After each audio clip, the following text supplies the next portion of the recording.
안녕하세요. 미국 주시러 온 대학이 미주은입니다. 한국은 오늘도 날씨가 조금 우울합니다. 비가 조금씩 내리면서 굉장히 좀 어두운 아침을 맞이하고 있는데요. 그렇다고 해서 우리의 기분까지 이렇게 우울해질 필요는 없을 것 같습니다. 제가 개인적으로 굉장히 아끼는 책이 하나 있습니다. 스티븐 코비 박사가 쓴 성공하는 사람들의 7가지 습관이라는 책이 있는데요. Seven Habits of Highly Effective People이라고 부르죠. 영문으로는. 이 책을 저는 20번 가까이 읽었습니다. 이 책 한 구절이 생각이 나는데요. 이 세상에 많은 자극들이 있고 이 자극으로 인해서 우리는 반응을 하게 되는데 사실 자극과 반응 사이에는 우리의 선택이 들어갈 수 있다. 이러한 구절이 나오거든요. 따라서 오늘같이 좀 우울한 날씨에도 우리 얼굴은 굉장히 좀 빛을 발하는 밝은 얼굴로 하루를 보낼 수 있다. 이런 식으로 우리가 생각을 해볼 수가 있습니다. 즐거운 마음으로 오늘 하루 마무리 잘 하시고 오늘도 미존 함께 해주셔서 감사합니다. 미존 패밀리 분들께서 남겨주신 댓글을 하나하나 읽다 보면요. 비슷한 댓글이 여러 개가 올라오는 경우가 있거든요. 최근 들어서는 이제 2가지 정도에서 여러분들의 요청 사항이 있으신데 하나는요. 방송 시간을 조금 당겨줄 수 없느냐. 그래서 점심시간에 식사하시면서 들을 수 있게끔 도와달라. 이러한 댓글이 있으신데요. 사실 저도 그렇게 하고 싶습니다. 그리고 한국에서 방송을 올릴 때는 충분히 가능한 일이기도 한데 이제 문제는요. 제가 얼마 있지 않아서 이제 영국으로 다시 이주를 하게 되잖아요. 영국의 시간대랑 제가 한국의 시간을 맞춰 보니까 제가 만약에 4시에 일어나서 방송 준비하고요. 방송 찍고 녹화 마친 다음에 이제 편집까지 해야 되잖아요. 그렇게 해서 영상을 아무리 빨리 마무리를 해도 낮 12시 가까이 돼야 이제 준비가 됩니다. 그래서 12시에 만약에 방송을 내보낸다면 한국 시간으로는 저녁 8시가 되거든요. 따라서 제 생각에는 같은 시간에 계속 쭉 방송을 해드리는 것이 혼란을 피할 수 있다는 판단에서 지금 한국에 있을 때도 오후 8시에 방송을 올려드리고 있습니다. 이 점은 좀 양해해 두시고요. 자, 2번째로 최근에 많이 발견되는 댓글이 자막을 좀 넣어달라 이렇게 말씀하시는 분들이 계신데요. 이 부분 역시 제가 현재 방송 하나를 만들기 위해서 소요하는 시간이 이제 정해져 있잖아요. 새벽 4시부터 오후 한 12시까지 한 8시간 가까이를 하루에 이제 소요를 하는데 여기에 만약에 자막 작업까지 들어가게 되면 제 시간에 방송을 보내드리지 못할 것 같습니다. 그래서 이 부분은 제가 해드리고 싶어도 시간상의 문제로 조금 어렵다는 말씀을 드려야 될 것 같고요. 대신에 여러분들 그 방송 보실 때 자막을 보실 수 있는 방법이 하나 있긴 합니다. 방송을 이렇게 트시고요. 제가 이제 자막을 넣지 않아도 자동적으로 자막이 뜨는 경우가 있거든요. 대부분 방송이 그렇게 가능합니다. 좀 월요일 같은 화요일이죠. 자, 이렇게 그 방송을 트신 다음에 여기 보면 자막이라고 써 있는 CC가 있거든요. 여기를 클릭하시면 자막이 등장을 합니다. 자, 그러면 월요일 같은 화요일에 보내드리는 오늘의 미국 주식 뉴스 바로 시작합니다. 어제 미국 주식 시장은요, 생각보다 굉장히 많이 빠지는 하락장을 보여줬습니다. S&P 500은 1.3% 정도 떨어지면서 마감을 했고요. 다우존스가 그나마 선방을 했는데 그래도 0.94% 빠지면서 심하게 흔들리는 모습 보여줬습니다. 지금 확인하신 것처럼 사실 완벽한 자막은 아닙니다. 자동적으로 생성되는 자막이기 때문에 이 자막이 필요하신 분들께서는 하나의 옵션으로 선택하셔도 좋을 것 같다. 이렇게 말씀을 드리고 싶습니다. 여러분들을 위해서 양질의 방송을 보내드리고 싶은데 제가 가지고 있는 시간이라든지 에너지의 한계가 있기 때문에 여러분들이 원하시는 부분을 모두 다 맞춰드리기에는 약간 한계점이 있다는 점 다시 한번 양해의 말씀을 드리고 싶습니다. 자, 그러면 비 내리는 10월 7일 목요일 날 보내드리는 오늘의 미국 주식 뉴스 바로 시작합니다. 오늘 역시도 본격적으로 개별 종목에 대한 기사를 읽어보기 전에요. 주식시장의 전반적인 모습을 좀 살펴봐야 될 것 같은데 어제 굉장히 재미있는 모습이 발견됐습니다. 자, S&P 500은 0.41% 정도 상승하면서 마무리됐고 다우존스도 0.30% 플러스 나스닥도 0.47% 올라가면서 시장이 마감이 됐거든요. 자, 그런데 지금 주가 차트를 보시면요. 시장 내내 사실 마이너스를 보여줬었습니다. S&P 500도 그렇고 다우존스도 그렇고요. 나스닥도 마찬가지였는데 장 마감 직전에 몇 시간 동안 갑자기 급등하면서 플러스로 전환되는 모습을 보여줬거든요. 따라서 미국 주식시장에 현재 투자를 위해서 대기하고 있는 자금이 굉장히 많이 있구나라는 것을 우리가 다시 한번 실감을 해볼 수 있는 굉장히 강력한 모습을 보여줬다. 이렇게 마무리가 가능합니다. 저 같은 경우는 개인적으로 조금 아쉬웠습니다. 주식시장이 많이 떨어지면서 매수 기회가 찾아오나 했는데 막판에 조금 반등을 했더라고요. 따라서 한 번 더 떨어질 때까지 기다릴 생각입니다. 어제나 그제 계속해서 매수하신 분들께는 굉장히 좋은 장의 모습이 펼쳐지고 있다. 이렇게 우리가 생각해 볼 수가 있고요.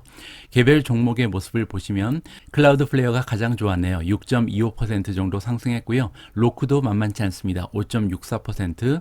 코인베이스가 최근에 이제 비트코인이 굉장히 상승장을 이어가면서 4.29% 정도 올라가는 모습을 보여줬고요. 업스타트는 아직까지도 좋습니다. 3.85%, 애쉬가 2.89, 진로우가 2.65%, 오픈도어가 2.60%, 쇼피파이가 2.41%, 소파이가 2.28%. 뭐 대체적으로 올라간 종목이 굉장히 많고요. 밑으로 쭉 내려와서 떨어진 종목도 보시면 가장 많이 떨어진 종목이 지금 퍼시픽 바이오사이언스 오브 캘리포니아가 5% 가까이 하락을 했고요. 프로테라가 3.65, EV고가 2.85, 메르카도 리브레 2.33, 스킬즈가 1.96% 정도 하향 추세를 보여주고 있습니다. 어제 미국 주식 시장이 마지막에 힘을 내면서 좋은 추세를 보일 수 있었던 데는요, 한 가지 소식이 좀 작용을 한 것 같습니다. 자, 보시는 것처럼 오후 2시 정도에 다음과 같은 기사가 보고가 됐는데요. 세넷 마이너리티 리더, 상원의 그 리더인 미치 맥코넬, 공화당의 그 리더라고 보시면 되는데요. 이분이 수요일 날 발표를 했는데, 쇼텀 서스펜션을 하겠다. 서스펜션이라는 것은 보류한다는 얘기잖아요. 따라서 짧은 기간 동안 보류를 해주겠다. 미국의 이제 뎃실링이 있잖아요. 그 부채 상환에 대한 보류를 해준다고 이렇게 발표를 했습니다. 그 이유는 당연히 어버트하기 위해서, 피한다는 얘기죠. 국가의 부도 사태를 피하기 위해서 내가 이렇게 도와주겠다라는 이야기를 했습니다. 우리는 또한 허락할 것이다. 데모크래츠는 이제 민주당이죠. 민주당에서 보통의 프로시저, 보통 방식을 통해서 이머전시, 비상, 그 뎃 리밋을 익스텐션한, 연장할 수 있도록 도와주겠다. 이러한 발표를 한 게 지금 보도가 됐습니다. 자, 스톱갭이라는 것은 임시 방편, 이렇게 보시면 되는데, 이렇게 맥코넬이라는 리더가 임시 방편격인 그러한 오퍼를 내게 된 것은요, 앞으로 이제 두 파티가, 민주당, 공화당이 굉장히 좀 언더 프레셔에 있었다. 많은 사람들의 주목을 받고 비난도 많았었잖아요. 왜냐하면 10월 18일 전에 만약에 그들이 합의에 이르지 못한다면 국가가 부도 사태에 이를 수도 있다라는 경고의 말이 굉장히 많았었기 때문에 양당 모두 언더 프레셔였는데 이런 프레셔를 지워줄 수 있게 되었다. 따라서 주식시장에서도 어느 정도의 공포감이 해소가 되면서 어제 마지막에 좋은 추세를 보여줄 수 있었다고 우리가 생각을 하면 좋을 것 같습니다. 최근 들어 미국 주식시장의 모습은 약간 하락 추세를 보여주고 있잖아요. 이러한 와중에도 굉장히 좋은 주가의 상승을 도모하고 있는 종목들이 몇몇 발견이 됩니다. 그 중에 하나는 넷플릭스죠. 넷플릭스가 좋은 모습을 보이는 이유는 최근에 한국 드라마 때문에 이러한 일이 발견된다. 오징어 게임 덕분이라고 생각하면 될 것 같고요. 자, 두 번째는 테슬라죠. 테슬라 역시도 최근 들어서 강력한 모습을 보여주고 있고요. 마지막으로 클라우드 플레어가 굉장히 좀 흐름이 좋습니다. 자, 보시는 것처럼 지난 5일 동안 클라우드 플레어의 주가는요, 무려 18% 정도 껑충 뛰어 올랐습니다. 자, 이렇게 좋은 추세를 보여줄 수 있는 어떠한 소식들이 있는지 한번 기사를 통해서 점검해 보도록 하겠습니다. 자, 이번 기사의 제목을 보시면요, 클라우드 플레어가 디스럽티드했다. 디스럽티드라는 것은 이제 혁신적인 모습을 가지고 파괴한다, 파괴적 혁신을 얘기하거든요. 따라서 단 일주일 만에 3개나 되는 그 산업 분야를 완전히 뒤집어 놓았다. 굉장히 좀 커다란 역할을 한다. 이렇게 우리가 해석을 해볼 수가 있는데요. 자세한 내용 보시면 지난주에 클라우드 플레어가 발표를 했는데요. 하나가 아니고 무려 4개나 되는 굉장히 좀 메이저, 의미 있는 커다란 피처라는 것은 이제 상품의 특성이나 아니면 기능을 얘기합니다. 이러한 기능을 새롭게 도입을 했다라고 보시면 되는데, 이러한 새로운 기능 때문에 3개나 되는 산업들이 지금 뒤흔들려지고 있다. 이렇게 우리가 생각해 볼 수가 있습니다. 자, 첫 번째는요, 클라우드 스토리지다. 따라서 클라우드 상에 데이터를 저장할 수 있는 저장고를 얘기하는데, no egress fee, egress fee가 없다라고 우리가 해석을 해볼 수가 있잖아요. egress fee가 뭐냐면, 보통 클라우드를 사용하는 기업들은요, 데이터를 저장하면서 돈을 내지는 않습니다. 데이터를 저장하는 것은 무료거든요. 그런데 이 데이터를 다른 곳으로 옮긴다거나 아니면 추출을 해죠. 이제 데이터를 사용하기 위해서 빼내면 이때마다 돈을 내야 되는데, 이걸 우리가 에그레스 피라고 부릅니다. 자, 만약에 여러분이 아마존 S3라는 클라우드 스토리지를 사용하게 되면 굉장히 좀 커다란 익스펜스, 비용이 뭐냐면 아웃바운드 트랜스퍼다. 따라서 데이터를 밖으로 빼내는데 굉장히 비용이 많이 소모가 된다라고 써 있죠. 저장은 무료 대신 이러한 또 비밀이 숨어 있는 겁니다. 자, 그런데 지난주에 클라우드 플레어가 발표를 했다. R2 스토리지라는 것을 발표를 했는데요. 여기에는 토탈리 엘리미네이트, 제거했다는 거거든요. 따라서 밴디스 피가 완전히 없고요. 그냥 차지가 지금 0.015 달러가 나와 있습니다. 따라서 1.5센트밖에 되지 않는 거잖아요. 따라서 기가바이트당 1.5센트만 내고 데이터를 스토리지 할 수 있다. 퍼 먼스니까 굉장히 싼 거죠. 이렇게 미니멈 차지만 받고 지금 데이터를 저장할 수 있는 그러한 그 서비스를 개시했다. 이렇게 우리가 이해해 볼 수가 있습니다. 그리고 이제 에그리스비가 없다는 것은 이렇게 저장할 때만 돈을 내고요. 나중에 데이터를 빼내거나 트랜스퍼 할 때는 전혀 추가 비용이 없다. 이 부분이 굉장히 혁신적인 모습이라고 우리가 생각을 해볼 수가 있겠죠. 어떻게 보면 아마존 입장에서는 굉장히 좀 기분 나쁠 수 있는 이러한 변화입니다. 자, 두 번째를 보시면요. 프리, 무료 아니면 굉장히 싼 가격으로 리얼타임 커뮤니케이션을 할 수 있는 도구를 제공한다라고 써 있습니다. 자, WebRTC라는 것이 나오는데요. 이 WebRTC는 기술이다. 어떤 기술력이냐면 리얼타임 애플리케이션에 사용되는 기술이라고 생각하면 되겠습니다. 뭐 예를 들어서 우리가 줌을 이용한다거나 페이스타임 아니면 뭐 넷플릭스 같은 라이브 스트림, 유튜브도 마찬가지죠. 이렇게 이제 데이터를 전송하는 리얼타임 애플리케이션을 사용할 때 사용되는 테크놀로지가 WebRTC인데요. RTC가 제대로 작동하기 위해서는 이제 문제가 하나 있다는 거죠. STUN 그리고 TURN이라는 서버를 필요로 하는데 이게 굉장히 좀 비싸다고 합니다. 그런데 이번에 클라우드 플레이어가요. WebRTC의 컴포넌트를 그냥 프리로 이용할 수 있게 해줬다. 따라서 이렇게 굉장히 좀 비용이 많이 들어가는 부분인데 앞으로는 라이브 스트림을 이용한다든지 아니면 실시간으로 이렇게 줌이나 아니면 페이스타임 같은 이러한 실시간 커뮤니케이션 하는 데 있어서 피가 거의 없어진다라고 우리가 생각을 해볼 수가 있는 거겠죠. 자, 세 번째는요.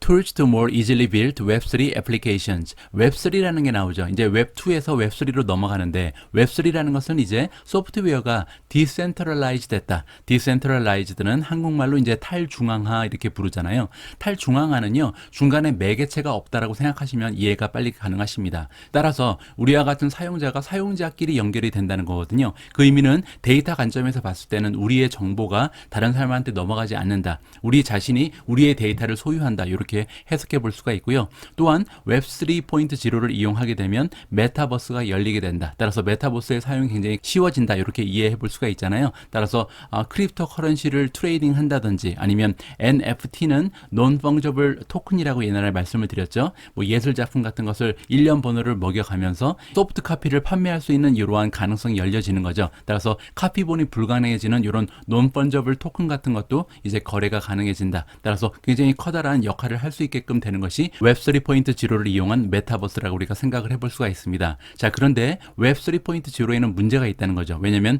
러닝을 하고 운영을 하고 인프라를 세팅을 해야 되는데 이 웹3 3.0를 가지고 이렇게 하는 것이 굉장히 좀 힘들다. 페인풀이라는 것은 뭐 비용적인 측면도 될 것 같고 테크니컬 쪽에도 굉장히 어렵다라고 생각을 해볼 수가 있잖아요. 그리고 브라우저를 이용해서는 거의 불가능하다라고 얘기합니다. 따라서 특별한 셋업이 필요한다는 거죠. 자, 근데 클라우드 플레이어가 이번에 아나운스먼트를 했는데 Distributed Web Gateway라는 것을 그들이 제공을 한다. 따라서 이러한 그 새로운 기능을 추가함으로써 앞에서 얘기했던 웹3 3.0가 가지고 있던 모든 문제점을 한 번에 처리해 준다. 따라서 클라우드 플레이어 고객들은 앞으로 웹3 3.0를 굉장히 쉽게 사용할 수 있다라고 우리가 이해를 해볼 수가 있습니다. 자, 이런 식으로 클라우드에 관련된 굉장히 좀 다양한 기능 면에서 혁신적인 모습을 보여주면서 클라우드 플레이어가 업계 쪽에서 찬사를 받고 있다. 이렇게 우리가 이해를 해볼 수가 있겠죠. 자, 클라우드 플레이어의 확장 모습, 그들의 성장 모습이 언제까지 이어질지 주주의 입장에서는요, 굉장히 기분 좋게 이번 기사를 읽어볼 수가 있었습니다.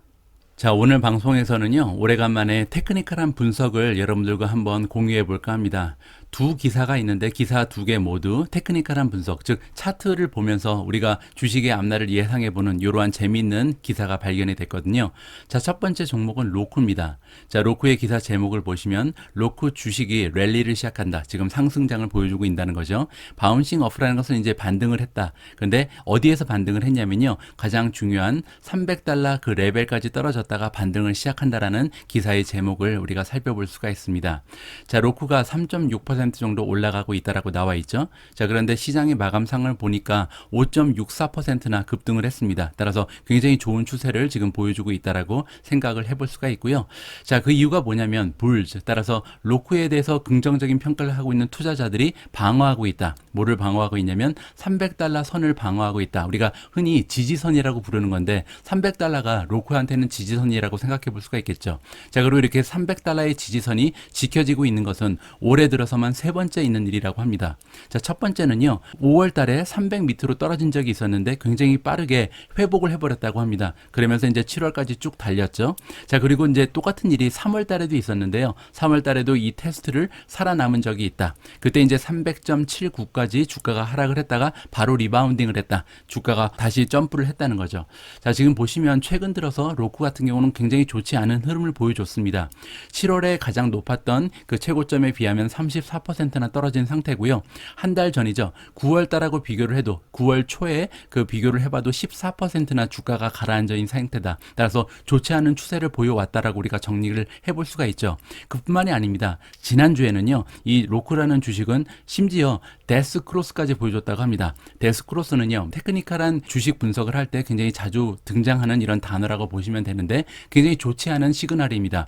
데스크로스는 뭐냐면요. 우리가 흔히 50일 이동평균선이라고 부르는 게 있죠. 50day simple moving average를 우리가 50일 이동평균선이라고 부르는데 이 50일 이동평균선이 100일 이동평균선 그리고 200일 이동평균선보다 아래로 형성이 되는 겁니다. 원래는 이제 100일 이동평균선 그리고 200일 이동평균선보다는 최근에 주가를 반영한 50일 이동평균선이 위에 있는 게 정상적인 모습이잖아요. 그런데 최근에 주가의 흐름이 너무나 좋지 않다면 100일 이하 그리고 200일 이하까지 돌파할 수가 있는데 이러한 나쁜 현상을 우리가 데스크로스라고 부릅니다. 자, 그런데 이러한 현상이 지난주에 발생을 했고요. 그럼에도 불구하고 Relative Strength Index 또 다른 이제 단어가 나오는데 테크니컬 분석을 할 때 자주 사용되는 단어고 미준 패밀리 분들께서는 자주 들어보셨죠. 우리가 흔히 RSI라고 부르는 거죠. 이 RSI라는 지수는요. 70을 넘어가게 되면 오버보트다. 너무 과열됐기 때문에 조만간 조정이 일어날 가능성이 있다라고 우리가 생각해 볼 수가 있고요. 만약에 RSI가 30 밑으로 떨어지게 되면 오버솔드다. 지나치게 많이 팔아버렸기 때문에 지금부터는 반등이 예상된다라고 우리가 긍정적인 생각을 해볼 수가 있다.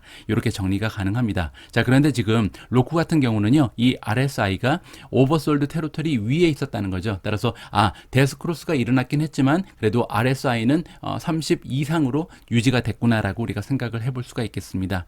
자, 어쨌든 이렇게 테크니컬한 분석을 해보니까요. 로쿠는 300이 지지선이 확실하고 이 300 아래로 떨어질 가능성은 굉장히 적다. 따라서 지금부터는 조금은 우상향을 할 가능성을 우리가 기대해 볼 수가 있다. 이렇게 정리가 가능합니다.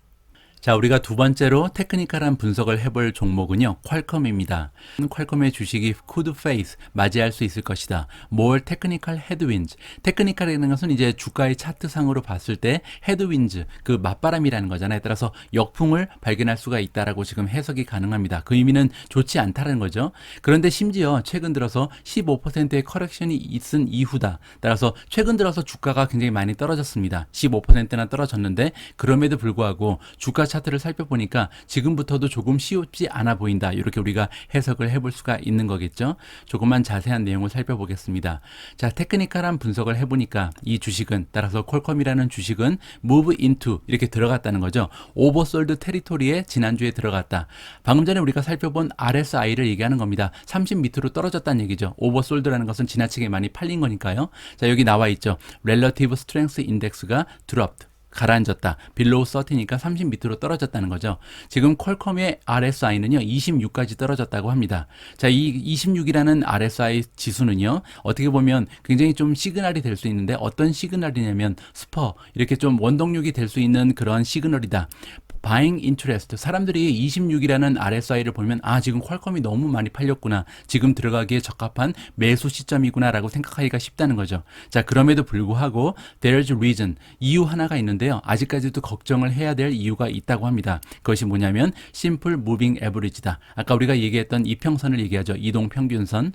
자, 퀄컴의 50일 이동평균선을 살펴보면요. 지금 2달러 정도 away니까 떨어져 있다. 뭐랑 떨어져 있냐면요. crossing below its 200day SMA, 그러니까 200일 이평선, 200일 이평선보다 2달러 정도 올라가 있다는 겁니다. 따라서 밑으로 떨어지진 않았지만 조만간 이 밑으로 추락할 가능성이 있다는 거죠. 그리고 만약에 50일 이평선이 200일 이평선 밑으로 떨어지게 되면 아까 우리가 배웠던 것처럼 bearish 테크니컬 시그널이다. 굉장히 좋지 않은 신호로 우리가 해석을 할 수가 있잖아요. 전문 용어로 데스 크로스라고 부른다 그랬죠. 자, 밑으로 내려서 차트를 좀 보시면요. 지금 위에 있는 선이 있죠. 자, 오렌지식으로 되어 있는 것이 바로 50일 50일 이평선이고요. 그 바로 밑에 있는 보라색이 200일 이평선입니다. 거의 만났잖아요. 지금 2달러밖에 차이가 나지 않는데 만약에 이게 이제 크로스가 돼버리면 50일 이평선이 200일 이평선보다 밑으로 떨어지게 되면 데스 크로스가 발생을 하고요. 그렇게 되면 테크니컬한 분석에 있어서는 굉장히 좋지 않은 부정적인 영향이 발생한다라고 우리가 이해할 수가 있습니다.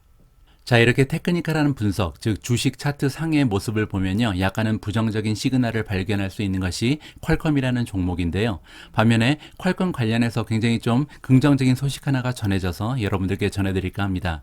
자, 이번에 월스트리트 저널의 기사를 보시면 퀄컴이 윈했다. 어디에서 승리를 했냐면요, 비오니아 비딩에서 승리를 했다라고 나와 있습니다. 비딩이라는 것은 이제 경쟁 응차를 얘기하는 거거든요. 따라서 다른 기업과 함께 이 비오니아라는 기업을 따내기 위해서 노력을 했는데 거기에서 승리를 거뒀다. 굉장히 좀 긍정적인 소식이 전해진 것 같습니다.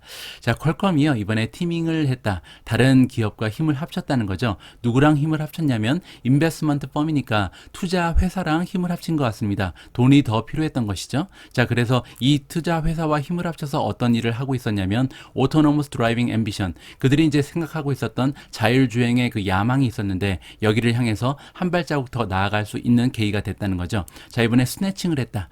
스네칭은요, 이렇게 낚아채는 건데 보통은요, 다른 사람이 가지고 있었던 것을 뺏는 것을 얘기합니다. 그래서 이제 우리 아이들이 놀 때 상대방 거를 뺏으면 이제 스네칭 하지 말라고 얘기하거든요. 자, 스웨디시니까 스웨덴 국적의 오토 테크놀로지를 제공하는 기업인 비오니어를 다른 사람으로도 뺏어왔다. 이렇게 해석이 가능합니다. 여기 보시는 것처럼 컴피팅하고 있었던, 경쟁하고 있었던 비더가 따로 있었죠. 4.5 빌리언 정도의 그 인수합병을 앞서고 있었던 다른 기업이 있었는데 이 기업을 뺏어왔다라고 해석이 가능합니다. 자, 퀄컴 같은 경우는 잘 알려져 있죠. 뭐로 잘 알려져 있냐면 반도체 기업인데 이 반도체들은 보통 그 수억 개나 되는 셀룰러폰, 즉 핸드폰에 들어가는 반도체를 제공하는 기업으로 굉장히 유명하죠. 자, 그런데 인베스트 펌 SSW 파트너라는 그 투자 회사가 있습니다. 이 회사를 통해서 그 비오니어를 인수를 먼저 하게 될 것 같고요. 37달러, 그러니까 한 주당 37달러를 쳐준다고 합니다. 그리고 이렇게 획득된 비오니어라는 기업을 다시 산다는 거죠. 근데 거기에서 어라이버 센서라는 부서, 그리고 드라이빙 소프트웨어 플랫폼만 사는 것으로 우리가 이해하면 좋을 것 같습니다. 자, 이번 딜은요, 플렁크다. 자, 비오니어를 이렇게 어떻게 보면 뽑아온 거죠. 왜냐하면 원래는요, 캐나다 소속인 매그나 인터내셔널이라는 회사가 있는데 이 기업이 원래는 7월 달에 이미 동의가 돼 있었다. 비오니어를 31.25달러를 주고 살 것으로 동의가 돼 있다는 거죠. 한 주당 말이죠. 자, 그런데 31.25에 동의가 됐었는데 이번에 무려 37달러라는 엄청난 비딩 가격을 제시하면서 그 계약을 완전히 뒤집었다. 이렇게 우리가 생각을 해볼 수가 있을 것 같습니다. 퀄컴은 최근에 새로운 CEO를 임명을 했습니다. 이분의 이름은 크리스티아노 아몬이고요. 자, 이분은 6월 달에 새롭게 이 CEO에 임명이 됐는데 이런 새로운 CEO가 부임하면서 퀄컴은 최근에 새로운 길을 찾아 헤매고 있다. 프로핏을 놀리기 위해서 새로운 비즈니스 영역을 확장하고 있다라고 우리가 해석을 해볼 수가 있고요. 원래는 이제 핸드폰 쪽에만 집중을 하고 있었는데 다른 쪽을 살펴보고 있고 거기에 가장 중요한 핵심 그 분야가 바로 자동차 분야 쪽에 신경을 굉장히 많이 쓰고 있다. 따라서 주가 차트상의 모습을 보면 퀄컴은 굉장히 좀 부정적이지만 이렇게 좀 영역이 확정되고 있다는 스토리 부분을 보면 어떻게 보면 긍정적인 소식이 발생했다라고 우리가 정리를 해볼 수가 있을 것 같습니다.